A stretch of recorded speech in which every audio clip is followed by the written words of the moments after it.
Hello दोस्तों, स्वागत है आपका जीएसआई को एजुकेशन के इस यूट्यूब चैनल पे। तो जैसा कि आप लोगों को पता है कि ये बीपीएससी और यूपीएससी और अदर स्टेट पीसीएस का ये मेंस का जो सीरीज चल रहा है।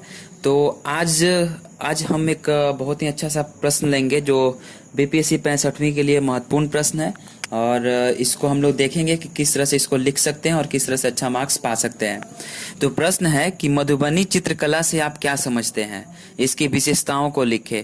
तो जैसा कि आप लोगों को मैंने पिछली वीडियो में बताया है कि कोई भी प्रश्न लिखने से पहले एक छोटा सा उसका इंट्रो लिखते हैं, तो उसका छोटा सा एक परिचय लिखेंगे।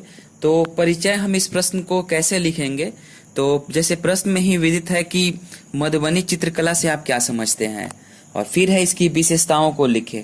तो इस प्रश्न को दो भागों में बांट लेंगे। सबसे पहले मधुबनी चित्रकला, और फिर जब इसको लिख लेंगे तो इसकी विशेषताओं को लिखेंगे। तो स्टार्टिंग करेंगे हम।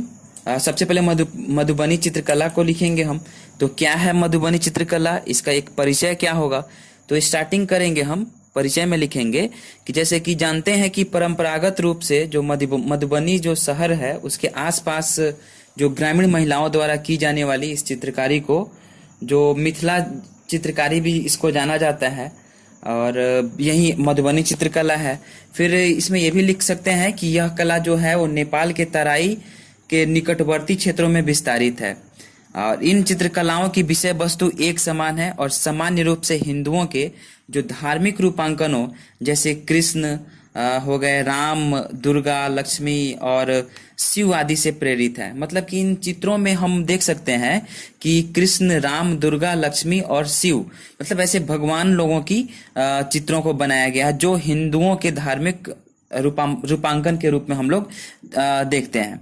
और इन चित्रकलाओं के चित्र सांकेतिक के रूप में है, मतलब ये जो चित्रकला की गई है ये सांकेतिक रूप में है। जैसे कि हम उदाहरण स्वरूप देख सकते हैं कि मछली, अगर मछली का चित्र बनाया गया है तो इसका मतलब ये है कि मछली जो है वो सौभाग्य और जनन क्षमता का मतलब महत्वपूर्ण उदाहरण है, या फिर जनन क्षमता का घोतक है। ठीक है, इस कला को अब हम ये भी लिख सकते हैं कि इस कला को मतलब बांटा भी गया है, या फिर कितने प्रकार के इस कला कितने प्रकार के होते हैं। तो इस कला को, मधुबनी जो चित्रकला है वो 3 प्रकार के मिलते हैं। एक होता है भित्ति चित्र होता है, और एक होता है अरिपन होता है, और पट्टचित्र होता है। तो या तो आप लोग इसको मतलब थोड़ा थोड़ा इसके बारे में भी लिख लेंगे तो और भी ज्यादा आकर्षक हो जाएगा। क्योंकि 36 नंबर का प्रश्न होता है तो इसको लिखना जरूरी है। तो हम लिख सकते हैं इसे भित्ति चित्र लिख करके और डैश दे देंगे। और उसके बाद इसमें लिख सकते हैं कि इसके तहत जो घर की सजावट जो है वो धार्मिक चित्रों के माध्यम से की जाती है। भित्ति चित्र, भित्ति का मतलब दीवार हो गया, और उस दीवार पे जो चित्र बनाया जाता है उसको क्या, वो धार्मिक सजावटों के माध्यम से की जाती है। जो सजावट की जाती है वो धार्मिक चित्रों के माध्यम से की जाती है। जैसे कि हम देखा जाता है कि इसमें राधा कृष्ण हो गए, शिव पार्वती हो गए, और लक्ष्मी विष्णु का जो अंकन इसमें मुख्यतः रूप से पाया जाता है, या मुख्यतः रूप से देखने को मिलता है। भित्ति चित्र जो होता है वो एक दूसरे रूप में अंदरूनी कमरे, जैसे कमरे के अंदर और कोहबर की दीवारों व उसके कोनों पर अंकित होते हैं। ठीक है, और फिर इसमें यह भी लिख सकते हैं कि यहाँ पशु पक्षी के चित्र भी होते हैं। जैसे कि हम देख सकते हैं कि जो सिंह जो होता है वो शक्ति का प्रतीक होता है, और हाथी घोड़ा जो है वो ऐश्वर्य का प्रतीक है, और जो सूर्य चंद्रमा है वो दीर्घायु होने का प्रतीक है। ठीक है, मतलब अटल होने का प्रतीक है। आप ये लिख देंगे। दूसरा फिर है, जैसे बताया था मैंने कि दूसरा में अरिपन होता है, तो अरिपन के बारे में भी हम लिख सकते हैं। तो अरिपन क्या होता है, तो यह जो होता है वो महिलाओं के द्वारा घर के जो आंगन होते हैं या फिर चौखट जो होते हैं उसके सामने बनाया जाता है। और अरिपन में हम देखते हैं कि इसमें जो पीसे हुए चावल होते हैं, फिर पानी और विभिन्न रंगों को मिलाकर इससे जो चित्र बनाया जाता है उसको अरिपन के रूप में हम लोग जानते हैं। इसको भी छोटा सा मतलब इसका भी लिख लेंगे। फिर उसके बाद से फिर तीसरा थर्ड पॉइंट है पट्टचित्र। ठीक है, तो पट्टचित्र में हम क्या लिखेंगे, तो इसमें होता क्या है, पट्टचित्र होता क्या है, तो किसी व्यक्ति का जो चित्रांकन जो होता है उसके शारीरिक सौंदर्य पर ध्यान देने की बजाय क्या किया जाता है कि उसके भेद को अंकित करने के साथ होता है। जो चित्र जो होता है वो मुख्यतः जो बनाया जाता है वो अंगुलियों या बांस की तुलिकाओं से बनाया जाता है, और प्राकृतिक रंगों का प्रयोग इसमें किया जाता है। तो इस तरह से हम मतलब इसका इंट्रो लिख लेंगे जैसे, और इसके 3 प्रकार लिख लिए। एक में है भित्ति चित्र, दूसरा में अरिपन, और तीसरा में है पट्टचित्र। तो इसको लिख लेने के बाद में हम क्या करेंगे, एक छोटा सा पैराग्राफ चेंज करेंगे और पैराग्राफ में जो प्रश्न का जो अगला डिमांड है, जैसे कि इसकी विशेषताओं को लिखें, तो इसकी विशेषताओं जैसे लिख देंगे हम, पैराग्राफ चेंज करके लिखेंगे कि मधुबनी चित्रकला शैली की निम्नलिखित विशेषताएं हैं। तो विशेषताएं में हम पॉइंट वाइज लिख सकते हैं, पैराग्राफ करके लिख सकते हैं। तो लिखेंगे इसमें हम कि इस शैली के जो विषय है वो मुख्यतः धार्मिक है, जैसा कि मैंने पहले भी बताया। इसके अलावा इसमें कुल देवता सूर्य हो गए, चंद्रमा और तुलसी का पौधा और विवाह आदि के दृश्यों का चित्रांकन किया जाता है इसमें।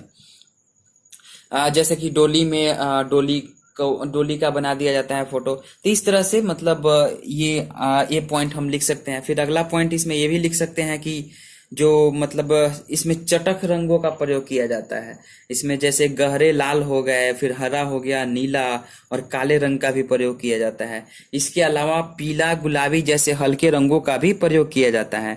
और ये रंग जो होते हैं वो प्राकृतिक तरीके से ही बनाया जाता है। ये कोई मतलब कृत्रिम नहीं होता, आर्टिफिशियल नहीं होता, ये प्राकृतिक तरीके से ही बनाए जाते हैं। जैसे कि प्राकृतिक तरीके से हो गया कि पेड़ की पत्तियों से हम मतलब हरा कलर को ले लेंगे, या फिर जैसे कि और फूलों से दूसरे भिन्न भिन्न कलर को ले लेंगे।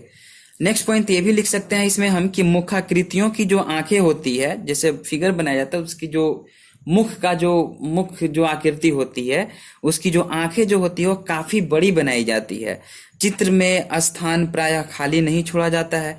खाली जगह भरने के लिए जो फूल, पत्तियां और अलंकृत जैसे कोणीय चिन्ह इत्यादि बनाए जाते हैं।